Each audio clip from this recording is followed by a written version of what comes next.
Bom, pessoal, a gente vai hoje dar sequência, né, a nossa disciplina de clínica médica. Hoje a gente sai desse bloco de doenças cardiovasculares, né, cardiorrespiratórias, e entra no assunto de disfunções digestórias, nesse caso aqui, hemorragia digestiva. Ficou um conteúdo na semana passada que eu não dei, que é febre reumática, mas eu ainda vou terminar esse conteúdo. Na verdade, iniciar essa aula, né, e terminá-la. Mas hoje a gente vai falar sobre hemorragia digestiva. É um tema que compreende, né, vocês vão ver durante a aula, tanto a hemorragia digestiva alta, que é aquela que o paciente geralmente elimina sangue, né, ou conteúdo com sangue através da boca, né, ou elimina fezes com resíduos de sangue digerido lá pelo estômago, né? Também é considerado hemorragia digestiva alta, e a hemorragia digestiva baixa, que é quando o sangramento é oriundo da região intestinal e a gente encontra sangue vivo, né? Presente nas fezes. Então a gente vai falar um pouquinho desse assunto hoje. Vamos abordar o tratamento, né, os métodos diagnósticos, e falar, né, das ações de enfermagem frente a essa situação. Bom, a hemorragia digestiva do trato gastrointestinal superior, ela tem como principais fatores, né, condicionantes a gastrite, né, que pode ser causada por alguns fatores, como estresse, né, a presença de uma bactéria conhecida como Helicobacter pylori, também como devido a uma má alimentação, o indivíduo que passa horas sem comer, né, às vezes ele come alimentos que fazem mal ou ele come em espaços de tempo muito prolongados e isso faz com que o estômago fique, né? Você não se alimente e aí o suco gástrico está agindo ali e acaba gerando essa situação de gastrite. E também hemorragias, né? Que são desencadeadas a partir, né? De uma úlcera estomacal, úlcera péptica, por exemplo.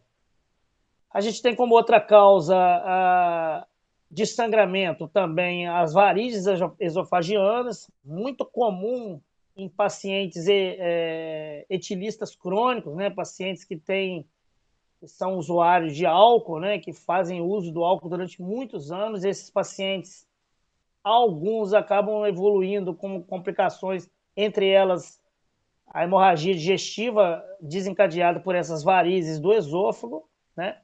E geralmente acontece aí em cerca de 15% dos pacientes com úlcera, tá?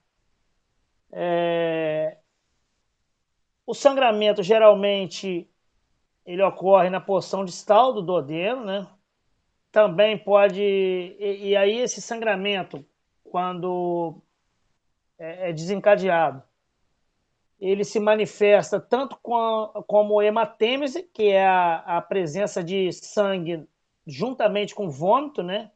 Que êmese é uma palavra que significa vômito e hemato, sangue, né? Então, hematêmese é a junção de êmese com hemato, tá?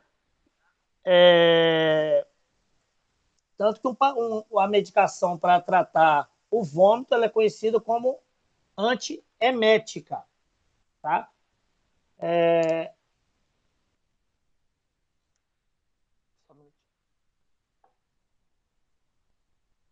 Então, a outra forma de nós encontrarmos, né, de nós classificarmos o indivíduo como tendo uma hemorragia digestiva é através da melena, hemorragia digestiva alta, né? É a melena que nada mais é do que o sangramento presente nas fezes, não aquele, entre aspas, né, aquele sangue vivo. Geralmente, eu vou mostrar foto para vocês verem, são fezes que têm a característica de cor semelhante assim ao açaí, sabe? É uma coloração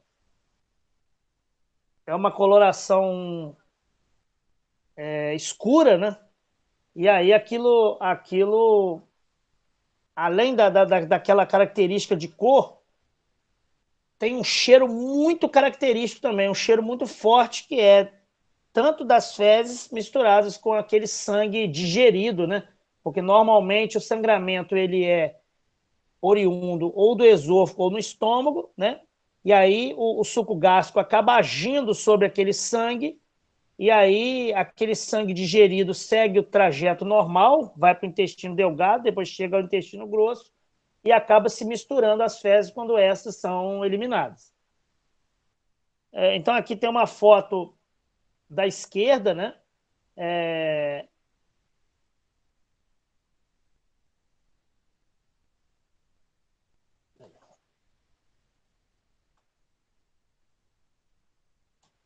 Então aqui, ó, onde o laser está passando aqui, é uma, é uma foto do chão do hospital, um paciente que fez um quadro de hematêmese. Isso aqui muito provavelmente é desencadeado por varizes esofagianas, né? Então o paciente, gente, eu já tive a oportunidade de tratar de alguns pacientes na emergência, por exemplo, aqui do Ferreira Machado, e o paciente faz vômito de sangue vivo, né? E muitas das vezes ele vomita aqueles pedaços de coágulo enorme.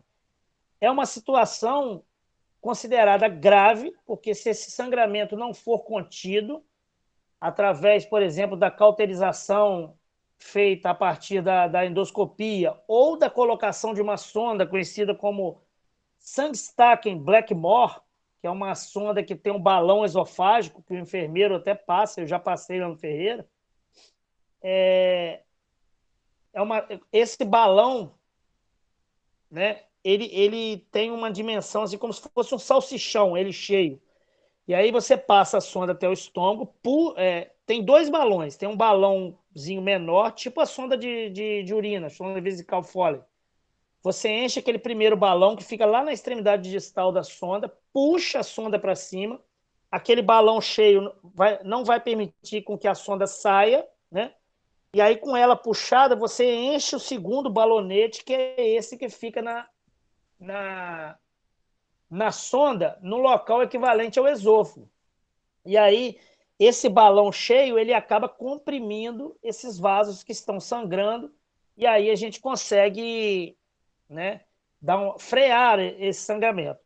Se esse sangramento não for contido, o paciente acaba evoluindo a óbito por choque hipovolêmico, que é o choque oriundo da perda maciça, né, de volume, e, consequentemente, ele vai entrar num quadro de taquicardia, né, de hipotensão severa. Ao passar dos minutos e das horas ali, ele vai fazer hipóxia, e essa baixa de volume significativa vai acabar afetando tanto a parte neurológica quanto a parte respiratória, e esse paciente acaba evoluindo a óbito. Essa foto aqui da direita é isso aqui, que é a melena. Olha a cor das fezes. Vê se fezes tem essa cor. E aí, na pior das hipóteses, quando vocês estiverem com dúvida, né, o paciente apresentou umas fezes com a coloração que você não está acostumado a ver, diferente, está com cheiro muito forte. Como é que eu faço para provar, para comprovar que ali tem sangue? Eu faço um teste, anotem aí, conhecido como teste da catalase positiva. Tá?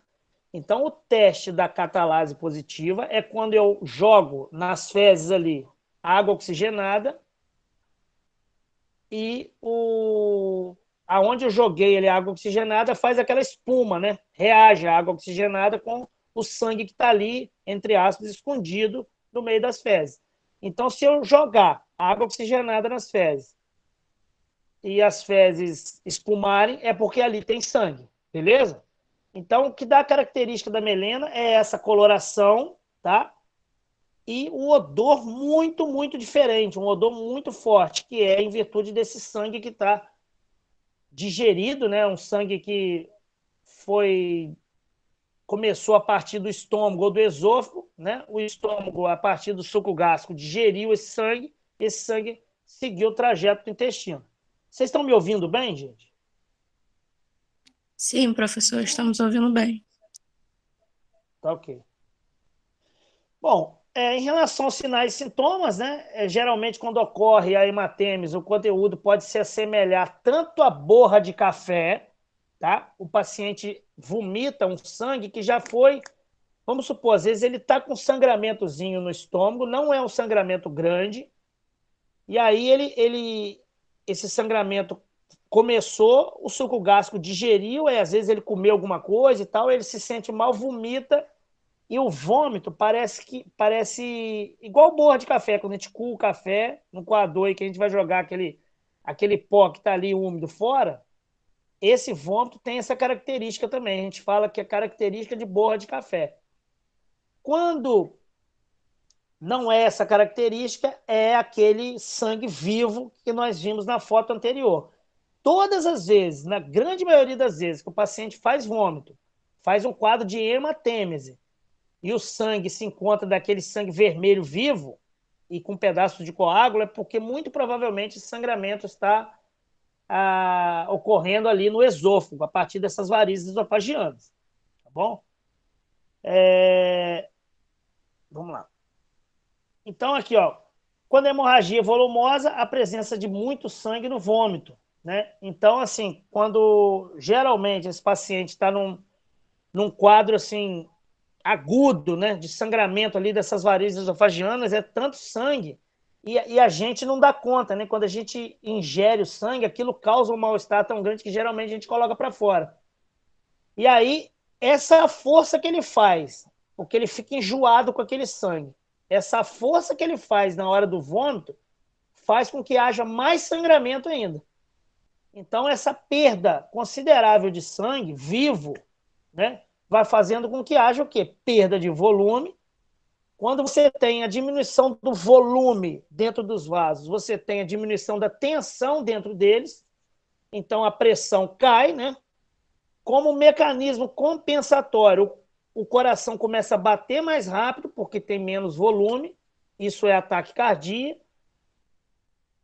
Você tem menos sangue, o coração começa a bater mais rápido. Menos sangue significa também menos o quê? Oxigênio, porque o sangue é quem carrega o oxigênio, né? A partir das hemoglobinas.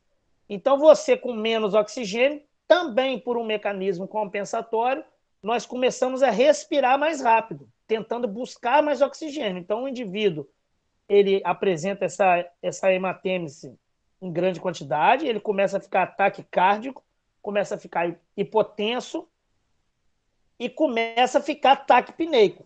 Então, se eu não fizer algo para conter esse sangramento, muitas das vezes, a partir dos exames que vão ser feitos ali né, na hora que esse paciente chega, um deles é o exame sanguíneo, né? A gente detectar que há uma queda considerável dos hematócritos e a gente não fizer, por exemplo, a hemotransfusão, não repor sangue para esse paciente e não repor volume a partir do soro, geralmente é o Ringer lactato, que é um soro que contém a quantidade de eletrólitos e tem as características que se aproximam, mesmo que longe, do sangue, né? Então, a gente faz volume ali com Ringer lactato, a fim de que haja aumento dessa pressão arterial e o paciente consiga sair da possibilidade de evoluir para um quadro de choque, tá?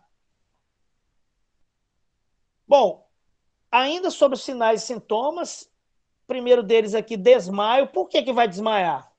Baixa de volume sanguíneo, consequentemente, diminuição do aporte sanguíneo de oxigênio, consequentemente, diminuição do aporte sanguíneo para o cérebro.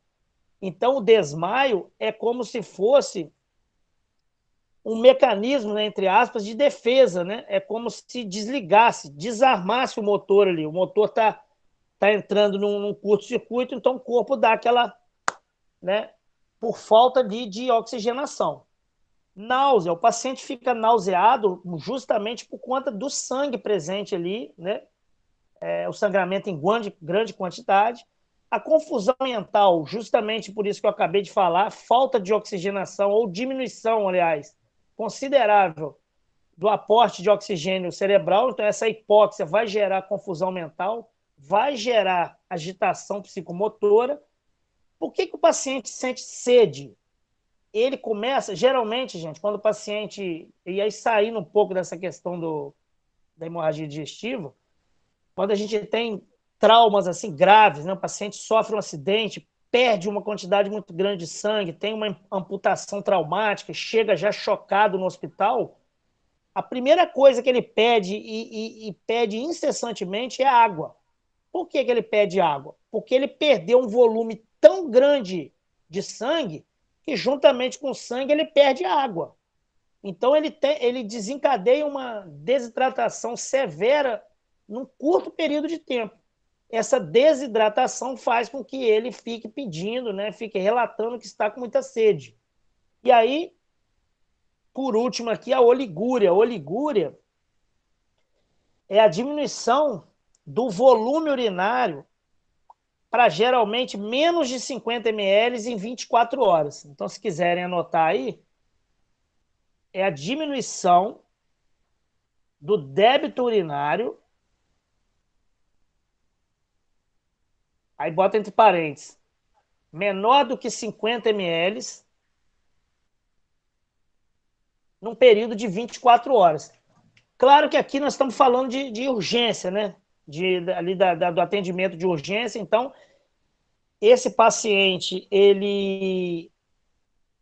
a gente não sabe muitas vezes que horas que esse sangramento começou em casa até ele chegar no pronto-socorro, então ele já chega com sede, ele já chega agitado, ele já chega desorientado, ele já chega pálido, né?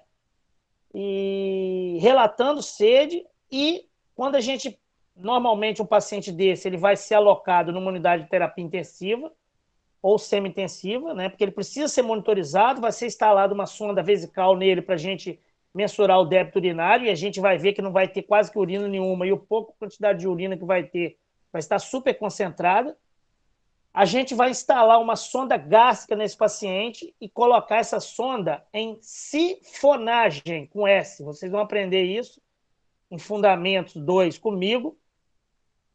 Então, a gente passa a sonda e conecta a sonda num frasco que vai ficar presa ao lado do leito, e a gente chama isso de sondagem gástrica em sifonagem.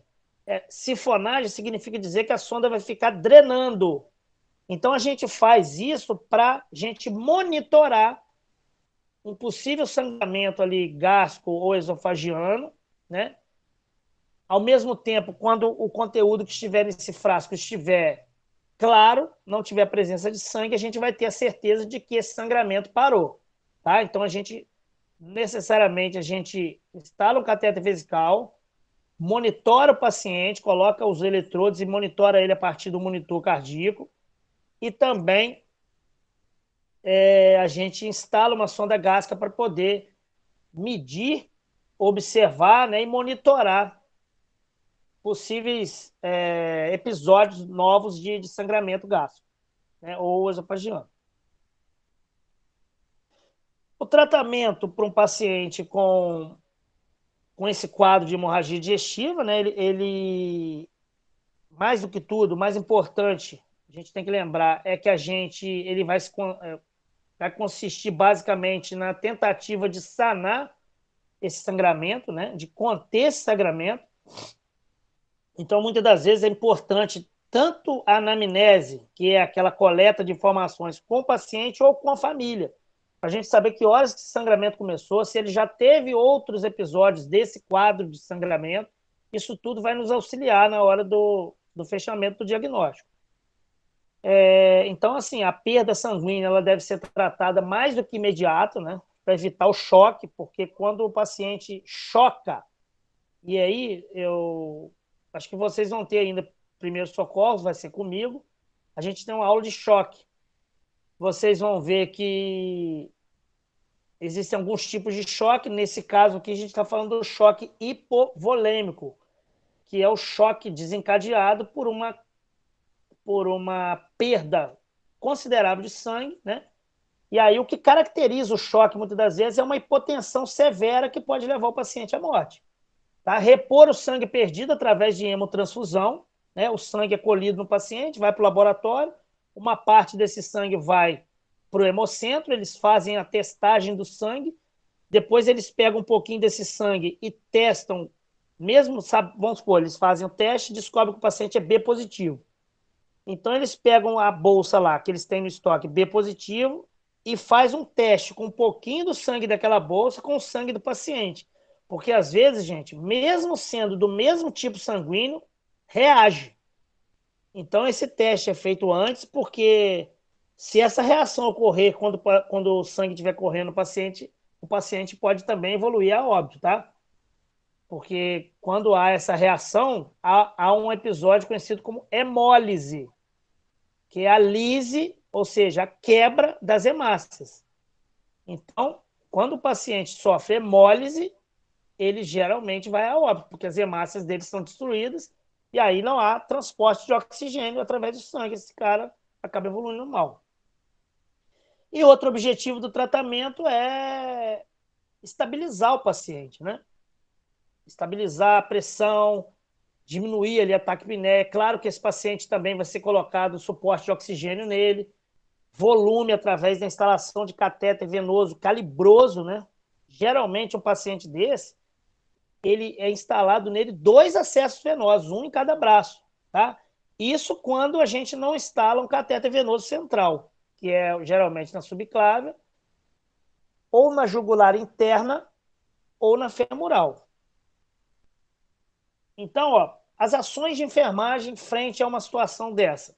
Instalação de acesso venoso periférico, né, de preferência com catéter gel com número 14, que é o mais calibroso, se houver possibilidade, e aí o mais rápido possível, de preferência 2 acessos, um em cada braço, tá?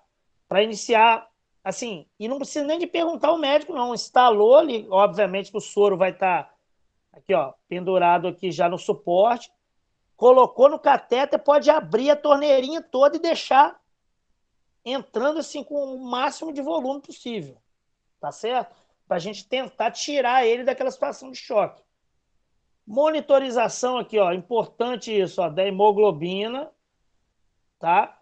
E o hematócrito, a hemoglobina é a proteína que está na hemácia, que transporta moléculas de oxigênio, e o hematócrito, o que é hematócrito? É o percentual de células vermelhas no sangue, tá? Hematócrito é o percentual de células vermelhas no sangue. Manutenção do paciente no leito com os membros inferiores elevados para evitar a hipotensão. Então, assim, de preferência, colocar, né, as pernas mais altas que o restante do corpo para a gente acelerar o retorno venoso e, consequentemente, evitar danos, gente, na cabeça, tá? Então, a gente faz isso para evitar danos neurológicos. Quanto mais sangue voltar, o mais rápido possível, numa situação dessa, para a cabeça desse paciente, menores são as chances desse paciente ter algum comprometimento neurológico, tá? Então, tentar colocá-lo com os membros elevados, monitorar os sinais vitais e administrar oxigênio se necessário. Então, ó, colocar ele no monitor, a gente vai avaliar tanto o traçado aqui, ó, eletrocardiográfico, quanto a frequência cardíaca, tá, ó, quanto a PA desse paciente. Aí também o monitor nos fornece, ó, a, nos fornece a temperatura, tá? Então, é importantíssimo o quanto antes for a gente monitorar esse paciente. E aí, oferta de oxigênio, inicialmente a partir do uso de máscaras, né? Ou do macronebulizador, ou dessa máscara que está na figura aqui, que é uma máscara com uma bolsa reservatória.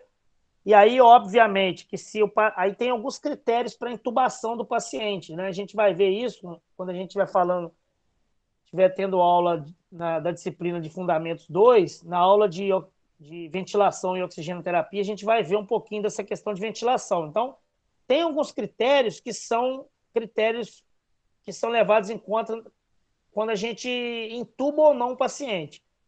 Um deles é a queda da saturação parcial de oxigênio para menos de 90%, o esforço respiratório que esse paciente faz e a queda considerável do sensório, ou seja, do nível de consciência. Então, se esse paciente tiver queda do nível de consciência, esforço respiratório e saturação parcial de oxigênio abaixo de 90%, esse paciente vai ser entubado. Outra ação aqui de enfermagem é a manutenção da sonda. Eu botei nasogástrica, gente, mas é sonda gástrica, tá? Porque às vezes a gente passa a sonda pela boca, e aí não é nasogástrica, é orogástrica. Então vocês me perdoem essa falha aqui, tá? Ó, é sonda gástrica. Sonda nasogástrica se ela estiver instalada pelo nariz. Se ela estiver inserida pela boca, que a gente faz quando o paciente está entubado, a gente prende ela até no tubo, sabe? Aí é sonda orogástrica. Então a gente vai botar a sonda para quê? Eu falei lá atrás, né? Para monitorar o sangramento, monitorar o volume desse sangramento e para observar também quando esse sangramento lá no estômago vai cessar. Porque a partir do momento que o conteúdo que estiver sendo drenado ali estiver límpido, é porque ali não tem presença mais de sangue, tá? Então a sonda é essa aqui. Eu acho que num canalzinho que eu tenho ali no YouTube, tem até vídeo da instalação da sonda. Depois vocês dão uma olhada lá, quem não viu. Então, essas ações, né, são as mais importantes, né, de nós, enquanto profissionais de enfermagem, estarmos realizando.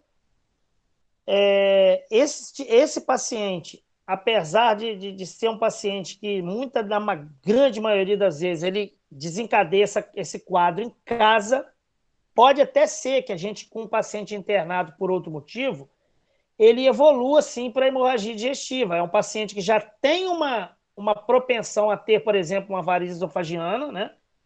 E aí, o uso de algum medicamento que ele vem fazendo ali para tratar alguma patologia dele, como um anticoagulante, né, ou alguma outra droga, desencadeia esse sangramento, então ele dentro do hospital pode evoluir com uma hemorragia digestiva, mas normalmente esse paciente é um paciente que vem de casa.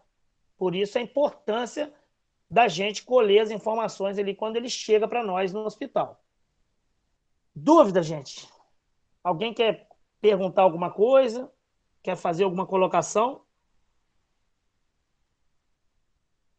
Eu vou, se não tiverem dúvida, eu vou corrigir agora os questionários das outras duas últimas aulas. Vou colocar esse. Pode falar, Cleide. Professor, eu queria que você explicasse de novo sobre varizes esofagêneas. Esofagianas. É isso aí. Então, na verdade, são vasos que se rompem no esôfago, entendeu? O paciente, geralmente, eu vou dar um exemplo de um paciente que evolui com isso. É paciente etilista, paciente que bebe muito, que faz uso de álcool. Ele tem complicações no fígado, ele vai apresentar algumas outras complicações, dentre elas a formação desses vasos com defeito, digamos assim, né, na região do esôfago. Então, alguns desses vasos acabam se rompendo, tá? São vasos que nutrem o esôfago, sabe? Como nutrem qualquer outro tecido do corpo. Então, esses vasos acabam se rompendo, acabam ficando inchados, como as varizes que a gente vê na perna, sabe? E depois esses vasos se rompem. Então, isso que é uma varize, só que no esôfago. Tá certo? Tá Deu bom, para entendi. entender? Aham, deu sim. Então tá jóia. Vou tirar aqui e vou botar no questionário para a gente corrigir. Então a gente vai encerrar essa aula aqui agora, né, de hemorragia digestiva. E que, se vocês por acaso tiverem alguma dúvida e tiverem lembrarem depois, vocês me acionem lá pelo WhatsApp, tá, gente?